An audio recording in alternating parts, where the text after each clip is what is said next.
والقمر والنجوم مسخرات بامرہ، سورج کو چاند کو پیدا فرمایا، ستاروں کو پیدا فرمایا، یہ اس کے حکم کے تابع ہیں کہ وہ رب اگر چاہے تو سورج کی روشنی کو ختم کر دے، چاند کی روشنی کو ختم کر دے، اور اس طرح اس سورج کو بے نور کر دے، چاند کو بے نور کر دے، ستاروں کو بے نور کر دے، تو وہ اس چیز پر قادر ہے۔ تو اس لیے آج کل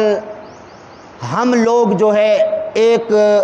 ضعیف عقیدے کے اندر مبتلا ہوتے ہیں۔ مثال کے طور پر یہ سورج گرہن ہونا، چاند گرہن ہونا، یہ کیوں ہوتا ہے؟ یہ اس لیے ہوتا ہے کہ لوگ عبرت حاصل کریں، اپنے گناہوں سے باز آ جائیں۔ لیکن ہمارے ہاں کیا ہوتا ہے، جو کام ہم نے کرنے ہوتے ہیں وہ کرتے نہیں ہیں۔ جب سورج گرہن ہو جائے یا ہونے والا ہو، پہلے ہم اپنی عورتوں کو، گھر والوں کو کہتے ہیں، آج حاملہ عورت کو کہا جاتا ہے کہ چھری سے کوئی چیز کاٹنی نہیں ہے، تو نے بالکل سیدھا ہو کے بیٹھنا ہے اور سونا ہے، کہیں بچے کی پیدائش کے اندر کوئی مسئلہ نہ ہو۔ تو اس طرح کی باتیں جو ہیں کی جاتی ہیں، اور اس طرح کوئی جناب خوشیاں مناتا ہے، کوئی سورج کو بار بار دیکھتا ہے، اکٹھے ہو کے دیکھتے ہیں تماشا لگا کے، تو یہ تماشا نہیں لگانا ہے۔ اور اس طرح یہ جو ضعیف العقیدہ لوگ ہیں اور کہتے ہیں کہ یہ عورت کا بچہ جو ہے وہ ضائع ہو جائے گا، اور اس طرح یہ بچہ جو ہے کمزور پیدا ہوگا اگر احتیاط نہ کی۔ وہ اللہ کے بندو، تمہیں اپنی اولاد کی تو فکر ہے، اپنی بھی تمہیں فکر کرنی چاہیے کہ یہ سورج گرہن کیوں ہو رہا ہے۔ آقا کریم صلی اللہ علیہ وسلم فرماتے ہیں یہ سورج گرہن جو ہے یہ اس لیے ہوتا ہے، اللہ تبارک و تعالیٰ اپنی مخلوق کو عبرت دلاتا ہے کہ اس طرح تم گناہوں میں مبتلا ہو تو یہ جو سورج ہے یہ میری نشانیوں میں سے ہے، چاند میری نشانیوں میں سے ہے۔ اس طرح میں رب جو ہے اس سورج کو جو پوری دنیا والوں کو روشنی سے نوازتا ہے، اگر میں اس سورج کو بے نور کر رہا ہوں تو تمہیں بھی عذاب کے اندر مبتلا کر سکتا ہوں۔ تو اس لیے آقا کریم صلی اللہ علیہ وسلم نے سورج گرہن ہونے کی صورت میں جو کام کرنے کا فرمایا ہے ہم لوگ وہ کرتے نہیں ہیں، دوسرے اپنی طرف سے پروگرام بنا کے وہ ہم کرنا شروع کر دیتے ہیں۔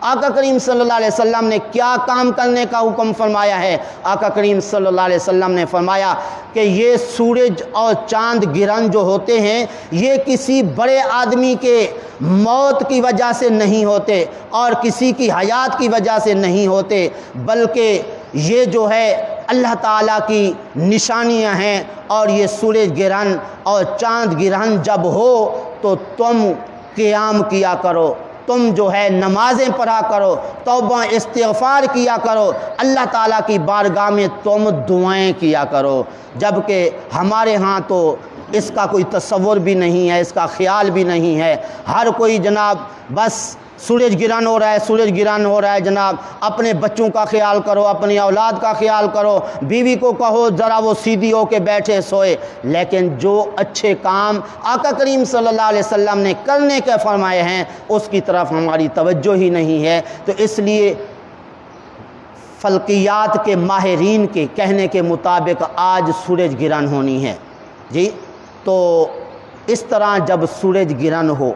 ہمیں جو ہے کیا کرنا چاہیے؟ نماز پڑھنی چاہیے، توبہ استغفار کرتے رہنا چاہیے، اپنے گناہوں کی بخشش مانگنی چاہیے۔ اور اس طرح جن لوگوں کے ذہن میں یہ ہے کہ شاید یہ سورج گرہن جی کسی بڑے آدمی کی موت کی وجہ سے ہوتا ہے، ایسا نہیں ہے۔ آقا کریم صلی اللہ علیہ وسلم کے دور کے اندر بھی سورج گرہن ہوا۔ آقا کریم صلی اللہ علیہ وسلم کے صاحبزادے حضرت ابراہیم علیہ السلام کا جو ہے اسی دن انتقال ہوا۔ لوگوں نے یہ کہنا شروع کر دیا یہ سورج گرہن ہوا آقا کریم صلی اللہ علیہ وسلم کے صاحبزادے کی موت کی وجہ سے۔ آقا کریم صلی اللہ علیہ وسلم نے فرمایا لوگوں ایسا نہیں ہے، میرے بیٹے کی موت کی وجہ سے ایسا نہیں ہو رہا، بلکہ یہ اللہ تبارک و تعالیٰ کی نشانیوں میں سے ہے۔ اللہ تبارک و تعالیٰ اپنے بندوں کو ڈراتا ہے کہ تم اپنے گناہوں سے باز آ جاؤ، ظلم و ستم سے باز آ جاؤ، تو یہ قیامت کا منظر جو ہے سورج گرہن ہونے سے یہ جو بظاہر نظر آتا ہے، یہ صرف تمہیں اپنے کرتوتوں سے روکنے کے لیے، تمہیں اپنے گناہوں سے روکنے کے لیے ہوتا ہے، نہ یہ کہ کسی بڑے کی موت کی وجہ سے یا اس کی حیات کی وجہ سے، ایسا نہیں ہے۔ تو اس لیے آقا کریم صلی اللہ علیہ وسلم نے خود بھی نماز پڑھی سورج گرہن جب ہوا۔ کیسے نماز پڑھی؟ حضرت عبداللہ بن عمر رضی اللہ تعالیٰ عنہما فرماتے ہیں سورج گرہن پر آقا کریم صلی اللہ علیہ وسلم نے نماز پڑھی 2 رکعت، کس طرح کہ آقا کریم صلی اللہ علیہ وسلم نے قیام فرمایا، اور اتنا لمبا قیام فرمایا ہم نے سمجھا کہ اب جو ہے رکوع نہیں فرمائیں گے، پھر آپ نے رکوع فرمایا، اتنا لمبا رکوع فرمایا ہم نے سمجھا کہ اب رکوع سے اٹھیں گے نہیں، پھر جب رکوع سے اٹھے سیدھے کھڑے ہوئے، پھر ہم نے اتنا حضور نے لمبا قیام فرمایا رکوع کے بعد کہ ہم نے سمجھا کہ اب سجدہ نہیں فرمائیں گے، پھر سجدہ فرمایا تو ہم نے یہی سمجھا کہ اب سجدے سے اٹھیں گے نہیں، پھر سجدے سے آپ اٹھے اور جلسہ فرمایا، ہم نے پھر یہی سمجھا کہ اب وہ سجدہ دوسرا نہیں کریں گے، پھر آقا کریم صلی اللہ علیہ وسلم نے دوسرا سجدہ فرمایا تو ہم نے سمجھا آپ کے لمبا کرنے کی وجہ سے کہ اب سجدے سے سر نہیں اٹھائیں گے، آقا کریم صلی اللہ علیہ وسلم نے پھر سجدے سے سر اٹھایا، اور اس طرح دوسری رکعت بھی اسی طرح مکمل فرمائی۔ تو اس طرح 2 رکعت آقا کریم صلی اللہ علیہ وسلم نے خود بھی پڑھ کے قیامت تک آنے والی امت کو بتایا کہ یہ جو تمہارے ضعیف عقیدے ہیں، کمزور عقیدے ہیں کہ جی یہ جو سورج گرہن ہوتا ہے یہ صرف کسی کے بڑے کے موت کی وجہ سے یا اس کی حیات کی وجہ سے، ایسا نہیں ہے، تمہیں یہ کام کرنا چاہیے جو میں کر کے تمہیں بتا رہا ہوں۔ اس لیے اب سورج گرہن جب بھی ہو ہمیں جو ہے نماز پڑھنی چاہیے اور توبہ استغفار کرنی چاہیے اور اللہ تعالیٰ سے اپنے گناہوں کی بخشش مانگنی چاہیے۔ تو انشاءاللہ کوشش کریں گے کہ 10 بجے 10 بجے انشاءاللہ کوشش فرمائیں آپ حضرات بھی اور دوست و احباب کو بھی دعوت دیں کہ جامع مسجد حاضہ میں 10 بجے جماعت کروائیں گے، اور جماعت کروانے کے بعد انشاءاللہ اپنے گناہوں کی اللہ تعالیٰ سے بخشش مانگیں گے، اور انشاءاللہ بخشش مانگتے مانگتے اللہ تعالیٰ ہمارے گناہوں کی بخشش فرمائے گا، اور اس طرح آقا کریم صلی اللہ علیہ وسلم کی سنت پر بھی عمل ہو جائے گا، اور اس طرح آقا کریم صلی اللہ علیہ وسلم کے فرمان کہ تم نماز پڑھو سورج گرہن کے وقت، اور اسی طرح توبہ استغفار کرو اور دعائیں مانگو، تو اس طرح ہم یہ سارے کام کر کے اللہ کا کریم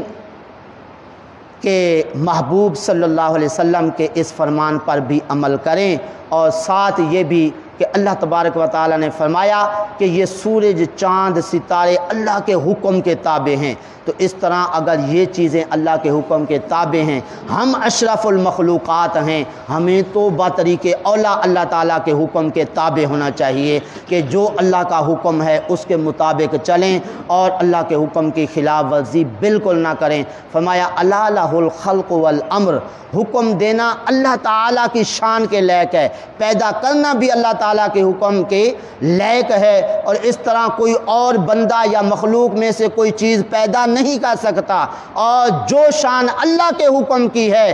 تو کسی اور کے حکم کی وہ شان نہیں ہے۔ اور فرمایا کہ رب العالمین جو ہے وہ با برکت ہے۔ دعا ہے اللہ تعالیٰ کی بارگاہ میں جو کچھ کہا صحیح عمل کی توفیق عطا فرمائے۔